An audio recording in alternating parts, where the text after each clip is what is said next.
Hello guys, this is the Krozet Games here, and today I'm going to be bringing you another commentary video. Now, I'm sorry that I haven't been able to post any other commentaries lately after my first one.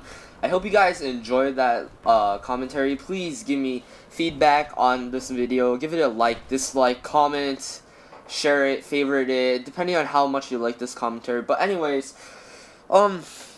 I haven't been able to post any commentaries lately because I've been stuck in that retarded SAT class for this whole week.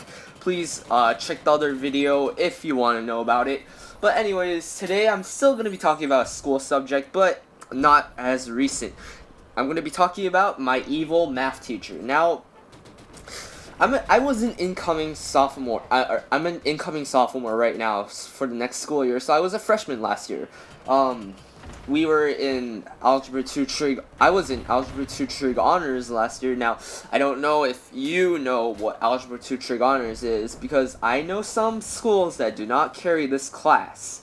So you guys might be like, what the hell is that? That sounds so gay. But anyways, I'll just say it right here. Algebra 2 Trig Honors is basically Algebra 2 Honors with Trig in it, so you don't have to take trigonometry as a separate class, although you still have to take math analysis afterwards, so in between, but you don't have to take trig math analysis. You're taking math analysis and calculus honors instead. You're basically ahead of the whole pack if you take this class instead of Algebra 2. So basically, Algebra 2 Trig Honors, we had 3 different teachers teaching it. One really nice teacher. She was really nice, but you know, she could be really hard on her students. This other Asian dude, he's really I'd say his class is really hard. His tests, I heard his tests were like so difficult, but at least he was a good teacher. And last but not least, my teacher. He's a white dude. I don't know much about him, but he is evil. Like, I cannot stress this enough. This year with him was so damn stressful. Like, I cannot stress it enough. So basically, my teacher, what is wrong with him? Now, what is wrong with him is this. He does not teach. He does not explain anything to us. Here, let me give you an example of what happened. So, one time we were learning about probability. Let's just say this question. If I roll 2 die, what are the chances that it's going to be, that both of them are going to be added up to be less than 6? So, he gave us that question, and, here, he said this right after, he told us. He said, I already know what your guys' first answer is going to be, and I already know that's wrong. And after you guys answer that question wrong, I already know what your second answer is going to be, and I already know that's going to be wrong too. So start thinking of it in another way. Now, that might be a way of teaching, but it's not efficient because you're not actually helping us. How would we know on what to do if you did not teach us in the first place? Now, that's only the first part of it, and that was pretty late in the school year. We already knew that he would pull off something like this because we already knew how evil he was. Another thing was this. So, whenever we do not know how to do a question as a class, as a whole, because to be honest, Algebra 2 Trig Honors could get very difficult if you do not know how to do something. So, he showed us something without even teaching us. And because we did not know how to do this, and because we were giving him wrong answers, he was laughing. Not laughing. He was smiling. Smiling at our failure. Now, that is not what a teacher is supposed to do. A teacher is supposed to help you in times where you do not understand how to do something, but nope. My teacher laughs at us when we fail to do something that we have not been taught yet. Now, he might think that we're honor student. Oh, another thing. He always says, "You guys are honor students. You guys are honor students. You guys have to know this. You guys are honor students." We get it. We are honor students, but your job is to teach us. If you don't fulfill your job, how do we fulfill our job as being honor students? Okay. So, after that, one time it was like this. He would ask us, "Do you guys have any more questions?" And he would scan the whole room. One guy raises his hand, he scans the room, he sees the guy's hand. He obviously sees him wanting to ask a question, and then he just says, "Alright, moving on." He totally does not acknowledge the other person raising his hand. He just looked at him, and then he's like, "Alright, let's keep moving on." So basically, he does not even pay attention to his students. Now, he does try to be helpful sometimes, but really, why would you want to be like that? I mean, like, you don't teach your students, yet you still want to help them. I really don't know. And other times, I kind of feel bad for him too, because everybody hates on him, but he was a pretty evil math teacher. I mean,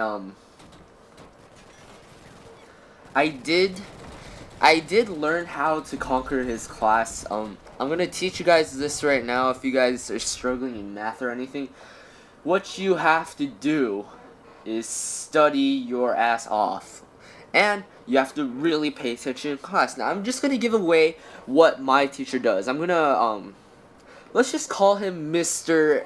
S.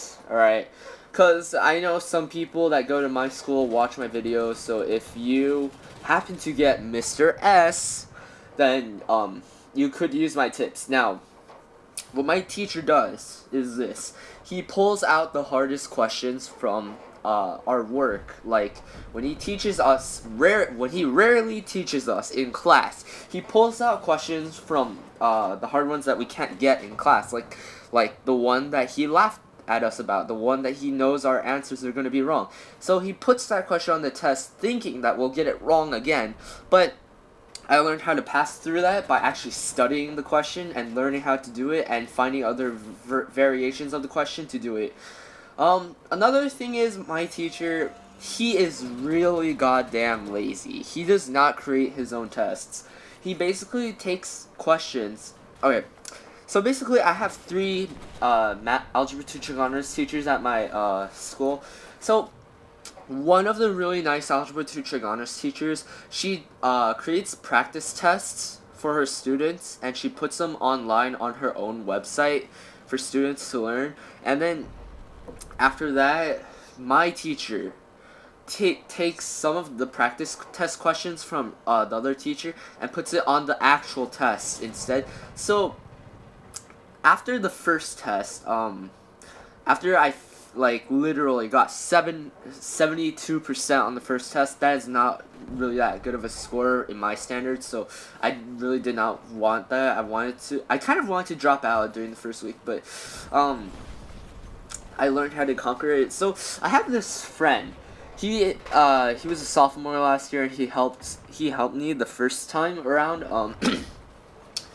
The first time around, he showed me the practice test. So basically, the practice test, it was fairly difficult, but he showed me how to do everything, and guess what? Next day, the test rolls around, it is almost the exact same questions. Now, after that, he did not help me afterwards, but I did not need his help anymore, since I did download all the other tests from the teacher's website. But anyways, that test I got 100%. That change is so significant. A 72 to 100% in a span of 2 weeks. Now we take a test like every week or two, so that's probably why. I'm sorry. He also doesn't give any quizzes. He is a fairly easy teacher, I guess, but he does not teach, and he's evil. He didn't even know my name for like the first half of the year, like from August all the way to, I don't know, February, March. He did not know my name. He would point at me and he would say you.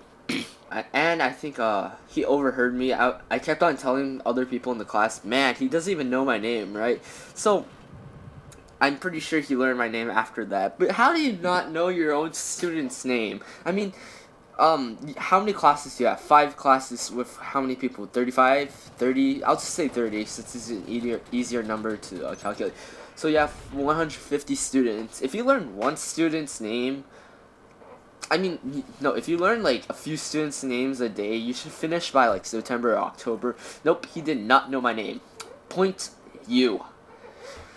Okay, so basically, yeah, the class was fairly easy, except the very end. Oh my god, finals. Oh my god. All the other tests so easy. He pulled them from the other teachers' practice tests, so I would know all the answers beforehand. But oh my god, the finals.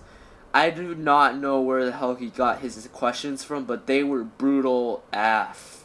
I mean, I got 60%, my lowest score ever on a test in that class. No, my lowest score ever on a test. I got 60% on that final. It was so bad.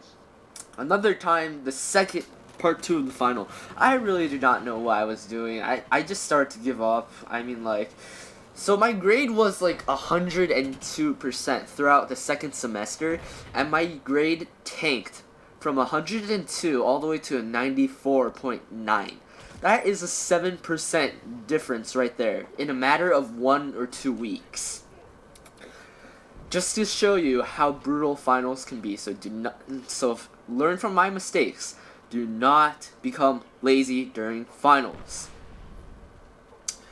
And that's all I have to talk about for now, guys. If you want to hear other stories, because I do have other crazy stories in this Algebra 2 Trigonometry class, this commentary is basically a rant about the class, but I have some funny moments in that class with my friends and everybody else in it. If you guys want to hear about it, please leave some feedback. Please tell me in the comments. Like the video, favorite, dislike the video if you do not want it. I really don't care. Just leave some kind of feedback.